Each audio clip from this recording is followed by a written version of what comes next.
좀 시대 트렌드를 읽기 위해서 또 마음의 양식을 쌓기 위해서 좋은 책들 소개하겠죠. 오늘도 안정환 작가 자리했습니다. 어서 오시죠. 네, 안녕하세요. 오늘 어떤 책 준비하셨습니까? 자, 이번에는 트렌드 코리아 2020이라는 책을 소개해 드리겠습니다. 트렌드 코리아 2020.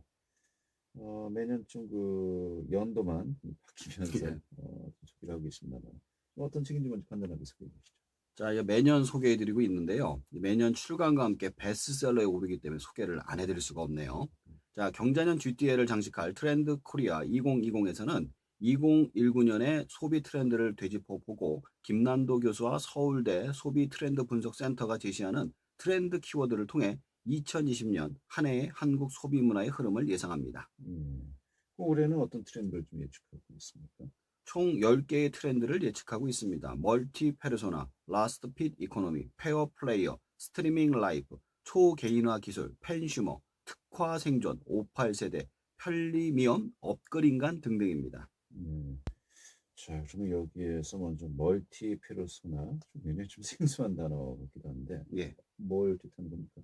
페르소나란 말을 보면요. 가면이란 뜻으로 현대 사회를 사는 사람들은 개인으로서 나와 사회 속의 나를 구분해 살아갈 수 있다고 설명하고 있습니다. 그런데 사람들이 자기 상황을 맞는 여러 개의 가면을 그때그때 바꿔 쓰고 있기 때문이라고 설명하고 있어요. 이 복수의 가면을 트렌드 코리아 2020에선 멀티 페르소나, 즉 여러 개의 가면이라고 합니다. 예를 들어 우리는 밴드에는 사적인 모임을, 페이스북에는 자신의 자랑을 올리고 트위터에는 정치적 성향을, 인스타에는 여행이나 맛집 등을 올리는 경향을 할 수가 있습니다. 근데 요즘에는 인스타조차도 리얼 인스타와 페이크 인스타로 나누어서 리얼에는 여행이나 맛집을 올리지만 페이크에는 자신의 우울한 마음을 올리는 경우도 있습니다. 이런 식으로 여러 개의 자아로 나누어진 현상을 멀티 페르소나라고 하고 사람들의 이러한 경향을 알아야만 마케팅에 이용할 수 있다고 이야기를 합니다. 그래요. 그러니까 라스트 핏 이코노미. 이건 어떤 의미입니까? 자, 라스트 핏 이코노미란 상품을 받는 마지막 단계를 말합니다. 음식 배달의 경우 배달업체가, 인터넷 상점의 경우 택배업체가 될 것입니다. 그런데 이 라스트 핏 이코노미가 이 상품 시스템 전체를 흔들게 된다는 것입니다.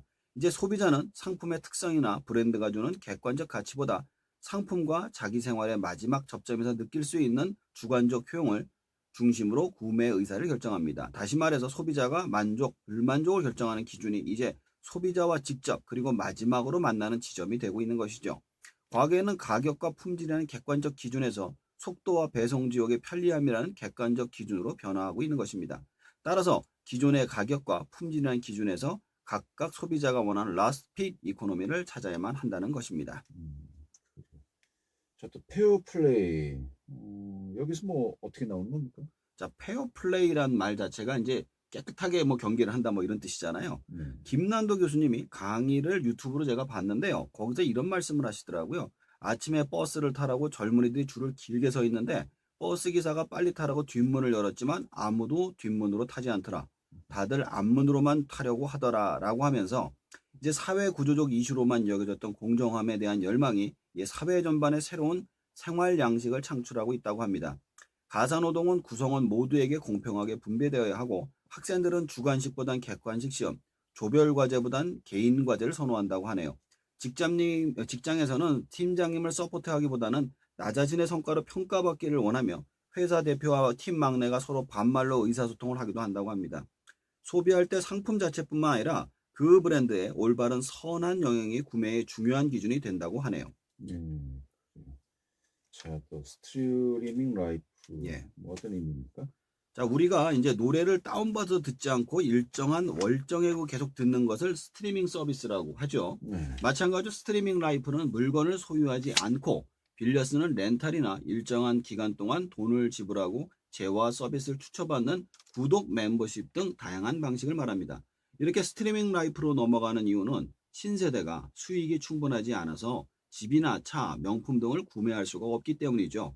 대신에 시간당 혹은 며칠간 빌려서 기분을 낼 수 있기 때문인데요. 핵심은 제품을 소유하는 것이 아니라 스트리밍함으로써 다양한 경험이 가능하다는 것이죠. 과거 음악 애호가들이 LP판으로 벽장을 가득 채웠듯이 스트리밍 소비자들은 이제 물 흐르는 듯한 경험으로 자신의 인생을 채운다고 합니다. 얼마나 많이 가졌는가는 중요하지 않다고 해요. 소유에선 시간이 중요하지 않지만 이런 스트리밍 라이프는 시간이 굉장히 중요한 요소가 됩니다. 차를 빌릴 때, 집을 빌릴 때, 명품을 빌릴 때 언제 얼마만큼 빌릴 것인지가 핵심이 되는 것이죠. 이것은 공유 경제와 구독 경제로 넘어가는 과정이란 사실을 알려줍니다. 알겠습니다. 자, 또 펜슈머, 뭐 소비자와 또 연관된 복합어인 것 같습니다만, 맞습니다. 펜과 예. 뭐 열정적인, 뭐 충성도 높은 소비자를 얘기하는 건가? 좀 어떤 말 뜻하는 겁니까? 아마 팬덤이라는 말은 들어보셨을 거예요. 예. 팬과 킹덤의 합성어로 어떤 것, 특히 연예인에 대한 열정을 보이는 사람 또는 그 집단을 의미하는 단어였는데요. 최근에는 좋아하는 행위를 제품 구입으로 증명하는 행동 전반으로 그 의미가 넓어졌습니다. 이제 팬덤은 팬슈머로 진화하고 있습니다. 팬슈머란 한 대상에 일방적으로 애정을 쏟고 구매하는 것에 그치지 않고 기획하고 투자하고 견제하는 상호작용에 방점을 두는 매우 적극적인 팬으로서 소비자를 지칭하는 말로 쉽게 이해하시려면 크라우딩 펀딩 같은 개념입니다. 만약 내가 어떤 물건을 가지고 싶은데 아직 세상에 없다면 그걸 만드는 사람에게 돈을 먼저 보내서 일정 금액이 되면 그 물건을 받는 개념인데요. 만약 아이돌을 응원한다면 그 아이돌에게 투자를 해서 크게 키우는 것을 뜻합니다. 음, 서점 쪽에서도 이런 일이 있었어요. 책과 굿즈를 합친 형태의 팬슈머 책이 나와서 서점에서 판매를 해본 적이 있는데 이게 안 나가요. 근데 손해를 보지 않았어요. 재미있게도 서점에서 나가진 않았지만 인터넷에서 이미 절판이 될 정도로 인기를 끌었기 때문입니다. 이미 판매를 하고 나서 제작을 하기 때문에 손해를 보지 않는 구조죠. 인기를 돈으로 먼저 받고 시작하는 서비스라고 생각하시면 좋습니다. 알겠습니다. 자, 또 58세대. 예. 그리고 우리가 뭐 이제 실버 세대, 또 예. 베이비붐 시대 뭐 세대라고 이야기합니다만, 예. 좀 다른 식으로 좀 해석한 것 같네요. 맞습니다. 쉽게 이야기해서 1950년대에서 60년대에 이르는 베이비붐 세대를 이렇게 말합니다.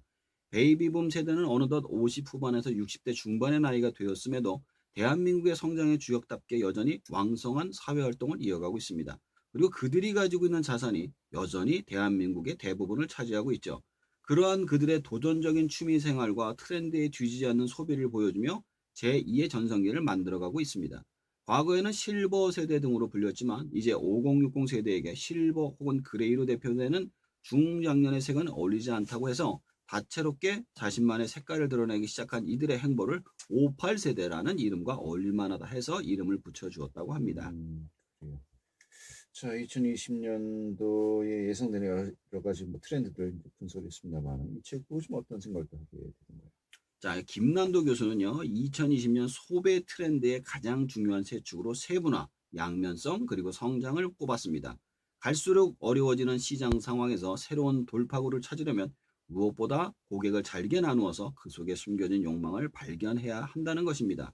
저는 이 책에서 세 가지를 보았는데 단순히 팬덤을 속하는 것을 넘어 능동적으로 소비하는 팬슈머, 신중년층으로 이름으로 부상한 58세대, 그리고 마지막으로 일상의 모든 영역의 공정성을 추구하고 기업의 선한 영향을 구매로 삼는 공정세대, 페어 플레이어들이 가져올 소비의 변화에 주목할 필요가 있다고 생각을 했었습니다. 네, 알겠습니다. 금방 또 트렌드 2021도 휴관하고 또 보게 되는 거 아닌가 싶기도 한데요. 그러게요. 시간의 흐름이 좀 정말 빠른 것 같습니다. 오늘 잘 들었습니다. 네, 감사합니다. 네, 안지환 작가였습니다.